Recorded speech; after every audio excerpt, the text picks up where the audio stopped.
Hi, Brief Be Givers.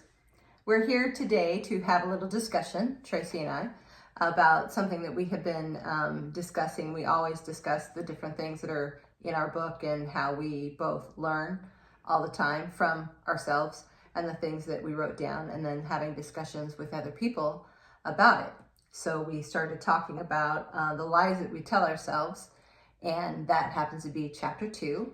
In the book, it's chapter 2 that Breathe Be Give, that's our book. And it's chapter 2, it's called Mutiny, the Excuses. So we give excuses to why we can't get something done, or why... How the world is against us, and this is the reason why that we're in this we're stuck in this whirlpool of our subconscious. And it's a whirlpool of actual fear that our subconscious is allowing us to live in some of those lies. Right. So to know what fear lives in your amygdala, down in the limbic system. How do you say that? Limbic system. So that's the amygdala is kind of your fear-based brain, but it's your lizard brain. It's the first semblance of what a brain is. And it's kind of an almond-shaped thing. And that's where your fear, because back in the day when we were predator or being preyed upon, not being predators, sure. If you didn't run, if you weren't afraid of something, you probably would die. Yeah, you weren't going to see tomorrow. So you're always going to be fearful. And our brains really haven't evolved that much since then. So we're going to be afraid of everything. Yeah. I mean, we mask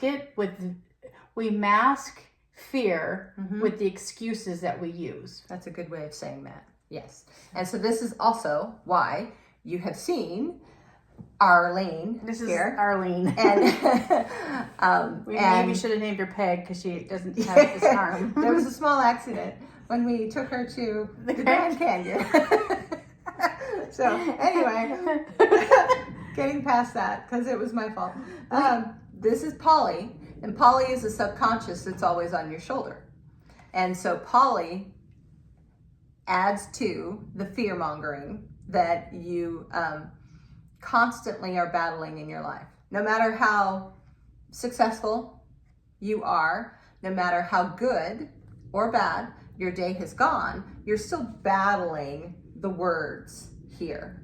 It's kind of, she's really good as the parrot on your shoulder. She'll tell you when, things that are mundane, like if you're trying to meditate, she'll tell you things like, oh, I have to go to the store, or I have to get, I forgot cheese, or whatever it is. Like that's part of what she does while you're trying to be quiet in your meditation. And then she also tells you you're not good enough, or tells you that, that fight that you had with your spouse or your child or whatever it is, she reminds you of that constantly. So there's Polly on your shoulder, and Polly's on Arlene's arm, but that's just a metaphor, and that's in the book too. And we have Polly has a little funny discussion in the book about how she talks in your ear all the time. Yeah. And so one of the many lies that you are willing to tell yourself is that there's dragons everywhere.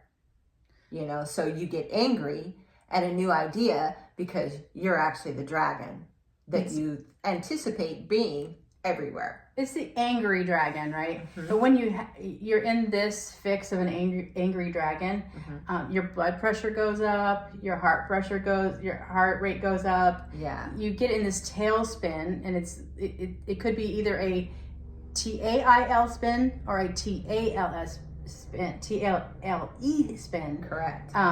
You're telling yourself a tale about you're mad at something, but are you really mad at something, or are you afraid? You're afraid. So of possible failure. Right. And that's what the amygdala, again, there's where our old pal, the amygdala, comes back in, saying you're afraid, but we're going to mask that with being angry. And then what angry does, if you get really mad and good and angry, then you get out of the situation, you get out of the task at hand that you don't really want to do, that you have trepidation about, because you're mad. So you can just throw it away and walk, throw down the spear and say, forget it, I'm not doing it, I'm so mad. Right. Yeah. Right. So then the next one would be, of the many, the doldrums. So that's you judge yourself. I do that quite a bit. I judge myself about not being good enough, or that I judge myself that I don't. There's just a lot of things that we do, and that stops you from doing the task at hand as well. Because if I'm not good enough, then I'm not going to do it. It conveniently sidetracks you. It does. Yeah. Yeah. Well, and then that kind of goes into the next one, which we dubbed the fog, because you can't see through the fog. Because I can't possibly go because I can't see what's in front of me. Something might get me. Because if you think you're not worthy, if you think, I'm not worth enough, then it's, what do we call that, Eeyore? Okay, Eeyore. All right, Eeyore. So and if you put the what do you call it, the weather around you, the fog around you, it's hard to see the task at hand. It's hard to see where you're going to go if you're just constantly judging yourself. And it's sad because Sheila's talked about this to me, because I do this a lot too, and it's sad because it's just not true that you are worthy of everything that you set out to do. And you are worthy. You are worthy. Thank you. Of every wonderful thing that comes your way. And there's enough to go around. Right. And so another excuse that we use is somebody or something else made me like this. So, and this is a good excuse. We call this the sea snake because it's very biting. And it's true. Sometimes somebody else did make you like this, whether it be a parent, a trusted friend, or an adult, or it could be many things. I mean, this is kind of a heavy subject because it could be something very nefarious that an adult did to you when you were a child. Very true. But it also, and if this is the case, we advocate that you go and see somebody to talk with, because sometimes you just need to deal with that demon. You need to deal with that sea snake, right? Because it's very biting. As an adult, you are now obligated to deal with the childhood trauma. Otherwise, you're passing it along to someone else and expecting them to pick up and be fearful of all these things, and then you're biting and continuing that sea snake to just live on. I heard it somewhere that they said that it wasn't your fault, but it's your responsibility. In adulthood. It's now your responsibility to not fix it. I mean, so you can't go back, in time and fix whatever, but you can mend and work on where you are now and grow from here. And I guess take responsibility, which is, we say in the book, you're now responsible for your own shit. Yes, I am. So, one of our very favorites to make fun of is is the whirlpool of fear, which is actually, it comes across as not being fearful because that person does not want to look like they are fearful. And it's, I am the est. I am the best, the fastest, the smartest, the greatest of all time. I can run the fastest. I can run the furthest. I can spit the farthest. I can jump the highest. I'm the est, the EST of everything. And there are people who are the est at many things. We all know that bitch. And they are, well, that's a different bitch. The est. They are qualified to be the est because they put in the work. But this est that we're talking about here, they didn't put in the work. They just talked about it. So in our book, we talk about going on a treasure hunt. You're on your quest, and we talk about having a map. But when you talk about being the est, and that's really not a map to anything. It's just directions. When you're the est, you just want directions straight. You want to go straight to the treasure. You want the shortcut. You don't want the work. Yeah, and so you're making that excuse that I'm the best because you can't possibly have anything higher or better than you. So you can't possibly learn anything. So why even go to the task at hand, right? Because you're the best. And Polly's a big talker in that one. And you have no idea that you're actually repeating Polly. Yeah. So That's our take on it. So we have another one called the Kraken, that you expect the worst. Like, oh, it's going to be terrible. That we call that catastrophizing, right? We're all going to die. Yeah. Okay, that was just a bump. Flame. It was just a speed bump. That's all it was. Yeah. We're going to die in this big fiery flame. And everybody's going to go to hell in a handbasket. Ah! But the thing is, when you do that, you're expecting the worst, so you're going to get the worst. I mean, because we talked about this in the book too. You get what you see. Whatever you're projecting, you're going to bring that to you, because it's called bias, right? You're going to only see the bias that you're projecting, that you're seeing. Because that's what you're looking for. So when you're in this catastrophizing, in this Kraken, we call this a whirlpool too, but when we talk about this, you need to get out of it. You need to think. So we use the example of being in a class, right? So if you're afraid of taking a class and you don't take the class, you're 100% going to fail. Yep. You're just not going to do it. But if you put your butt in the seat, you've already upped your odds by 50%. At least 50%, you're going to make it, right? Yeah. And then if you really think about it, so you only have 50% of that left. Mm-hmm. Yeah. If you make an effort, you've got the other 50%. So there's 75% rate of so you're already passing.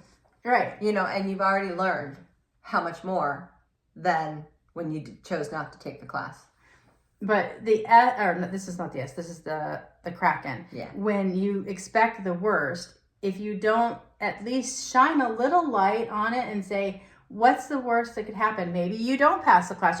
You can go through that scenario. Okay, well, so let's go down that rabbit hole. What if I put my butt in the seat and I don't pass the class? Mm-hmm. Will I die? No. Will I be able to take the class again? Most likely. Yeah. Right. Yeah. No one's going to preclude me from taking a class ever again because, the Kraken took me out to sea and I couldn't finish the class. Right. So things are really rarely black and white. I mean, once in a while they are, and those are that's a different topic really. Mm-hmm. But when it's just ambiguous, when it's like you're not sure what shade of gray that is, it could be leaning to the darker gray or to white or whatever. Yeah. If you at least try, you can find out that you won't fail. Mm-hmm. You get another chance at doing it again. Mm-hmm. Right? And we all have to have experiences of failure. Yeah. We have to. That's part of it. And they're scary. That's part of life. Suck. Okay. Well, they still come around. Yeah. So what if I am too busy with others' needs? Yeah, that's Is that an excuse? Well, yeah, it's a good excuse because especially for moms, like we were moms, we're still moms, but our kids are grown. But for those of you who have younger kids, you think that you can't possibly meditate because that's the premise of our book is meditation.